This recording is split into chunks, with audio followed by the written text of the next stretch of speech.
Okay बच्चों, हमारा अगला जो टॉपिक है, अगला चैप्टर है, नया चैप्टर, वो है जलमंडल।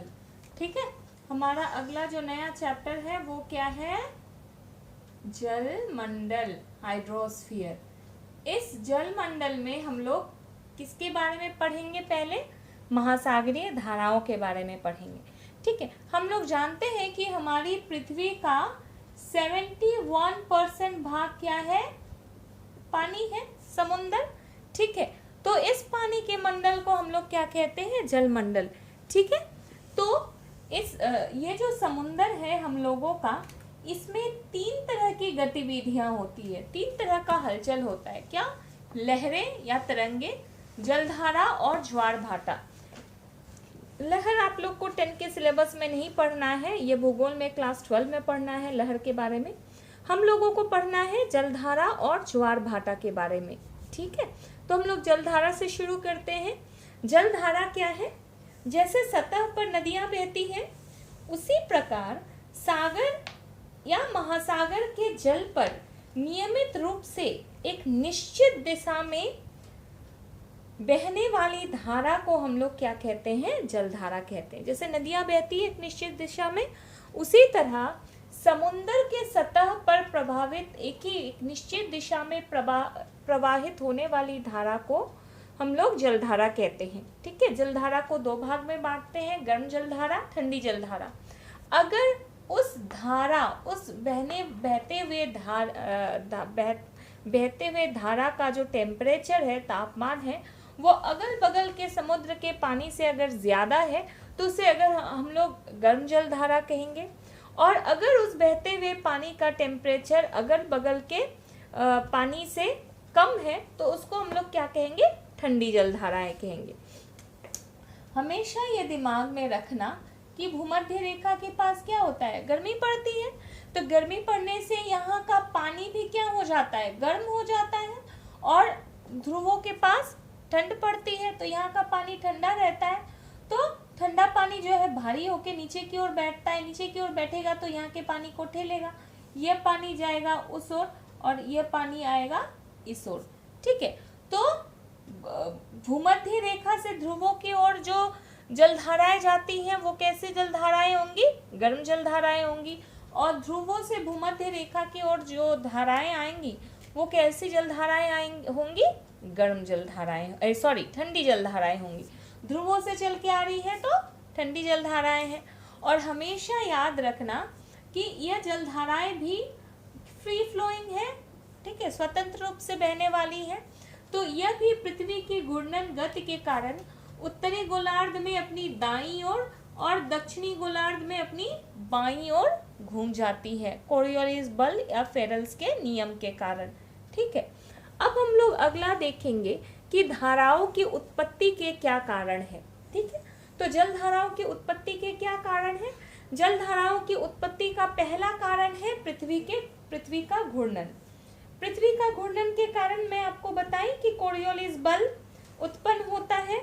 और इस बल के कारण क्या होता है? जल मुड़कर एक वृत्ताकार मार्ग ले लेती है। ठीक है, एक गोलाकार या वृत्ताकार मार्ग ले लेती है और उत्तरी गोलार्ध में ये अपनी दाहिनी ओर माने क्लॉकवाइज घूमती है और दक्षिणी गोलार्ध में ये एंटी क्लॉकवाइज घूमती है। ठीक है, जैसा आपको अभी जस्ट समझाई वो वाली बात। अच्छा, प्रचलित पवने, इसके पहले चैप्टर में तुम लोग ग्रहीय पवने या प्रचलित पवनों के बारे में पढ़ चुके हो। सालों भर एक ही दिशा में बहती है, तो सालों भर जब ये एक ही दिशा में बहेगी तो समुद्र के ऊपर से जब बहती है तो समुद्र के पानी को भी ठेलते हुए ले जाती है। ठीक है, तो इन प्रचलित पवनों के चलते भी क्या होती है? धाराओं का जन्म होता है, धाराओं की उत्पत्ति होती है। तापमान में भिन्नता से क्या होता है? मैं आपको यहाँ पे जस्ट अभी समझाई कि यहाँ पे तापमान ज्यादा होता है भूमध्य रेखा पर और ध्रुवों पर क्या होती है? तापमान कम होती है, ठंडक होती है। तो यहाँ पे जल ठंडा होके सिकुड़ता है और भारी होके क्या होता है? नीचे बैठता है। नीचे बैठेगा तो यहाँ पे नीचे जब बैठने लगेगा तो वो जल नीचे बैठ के इधर के जल को ठेलेगा, ठीक है, और भूमध्य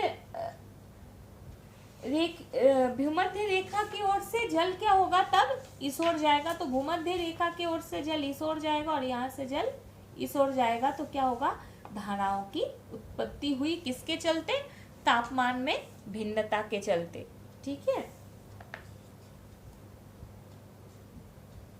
नेक्स्ट है समुद्री जल का खारापन। समुद्री जल का खारापन से क्या होता है, जहां पर अत्यधिक लवणता है, अधिक लवणता वाला जल क्या होगा, भारी होगा। तो भारी होगा तो वो नीचे बैठेगा, नीचे बैठेगा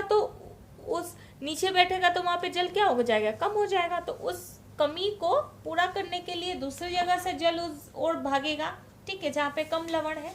तो जल जब उस ओर से जाएगा वहां के खाली जगह को भरने के लिए, तो क्या होगा, फिर धाराओं की उत्पत्ति होगी, क्योंकि जल ऊपर सतह से बह करके जा रही है। तो समुद्री जल का खारापन भी एक कारण हुआ धाराओं की उत्पत्ति का। नेक्स्ट क्या है, बर्फ का पिघलना। बर्फ के पिघलने से क्या होगा भाई, बर्फ के पिघलने से लवणता में कमी आएगी। लवणता में कमी आएगी तो क्या होगा, घनत्व में कमी आएगी, ठीक है, खारापन में कमी होगा, घनत्व में कमी होगा। और ध्रुवों के पास आप लोग जानते हो क्या होता है, बर्फ होती है। और अभी ग्लोबल वार्मिंग के चलते क्या हो रहा है, बर्फ पिघल रहा है। बर्फ अगर पिघलेगा तो क्या होगा, खारेपन में कमी होगी, और खारेपन में कमी होगी तो क्या होगा, ध्रुवों की ओर से ठंडी जलधारा भूमध्य रेखा की ओर चलने लगेगी, ठीक है। माने यहाँ का खारापन अगर कम हो जाएगा, इधर तो क्या है, इधर खारापन अधिक है, खारापन अधिक है तो पानी भारी है, नीचे बैठने लगेगा, तब इधर से ठंडी जलधारा इस ओर आएगी इस गैप को भरने के लिए, ठीक है। अच्छा, समुद्री जल का घनत्व। समुद्री जल का घनत्व को आप खारापन के साथ रिलेट करके ही बोल सकते हैं, क्योंकि खारापन जहाँ अधिक है वहाँ घनत्व अधिक है, जहाँ खारापन कम है वहाँ घनत्व कम है। और घनत्व अधिक है मतलब पानी भारी है, और भारी नीचे बैठने लगेगा, तो उस समय क्या होगा, कम घनत्व वाले क्षेत्र से धाराएं बह करके अधिक घनत्व वाले क्षेत्र की ओर आएगी उसको भरने के लिए। समझ में आ रही है बात, ओके। तट रेखा का आकार। तट रेखा क्या करती है, धाराओं को कैसे प्रभावित करती है। मान लो एक धारा ऐसे बह के आ रही है और यहाँ पर इस तरह की तट रेखा है, तो ऐसे नुकीली तट रेखा के कारण एक इधर मुड़ जाएगी, एक इधर मुड़ जाएगी, तो धाराएं बट जाती हैं, ठीक है। तो तट का आकार भी क्या होता है, धाराओं की उत्पत्ति को या धाराओं के बहने के मार्ग को प्रभावित करती है, ठीक है। तो यहाँ पर हम लोग धाराओं की उत्पत्ति के कारण हम लोग देख लिए, ठीक है, ओके। अब हम लोग देखेंगे कि आपका महासागरीय धाराओं का क्या प्रभाव है।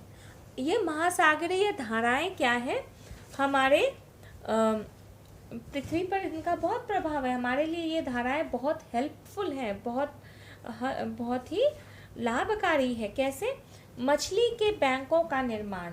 यह महासागर में जहाँ कहीं भी गर्म और धाराएं मिलती हैं वहाँ पर क्या होता है, प्रचुर मात्रा में प्लैंकटन पाए जाते हैं। क्यों, क्योंकि यह धाराएं अपने साथ पोषण तत्व बहा के लेके आती हैं, और जहाँ कहीं भी ठंडी और गर्म जलधारा मिलेंगी वहाँ पर क्या होगा, दोनों ओर से पोषण तत्व आके मिल रहे हैं पानी में, तो वहाँ पे प्रचुर मात्रा में प्लैंकटन्स पाए जाएंगे, ठीक है।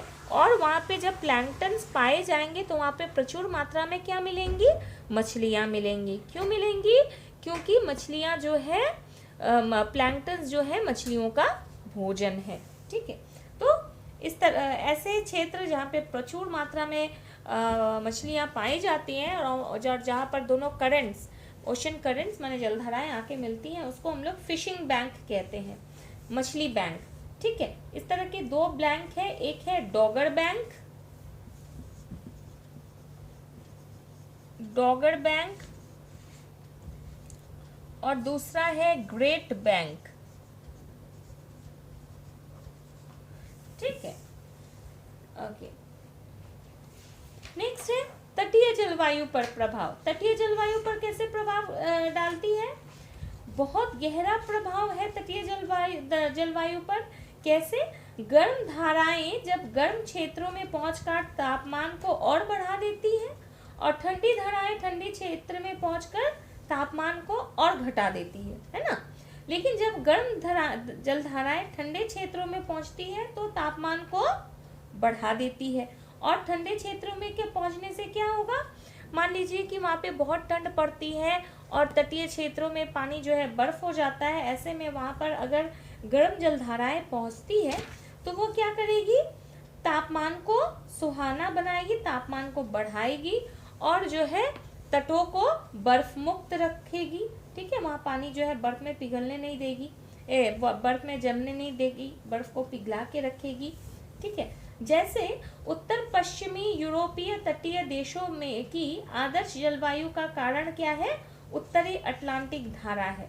यह जो है आपका एक गर्म जलधारा है और यह शीतकाल में भी देश का तापमान बढ़ा के रखती है। ठीक है, बहुत गर्म बहुत ठंडा इसको नहीं हो जाने देती है। ठीक है, तो इस तरह से हम लोगों ने देखा कि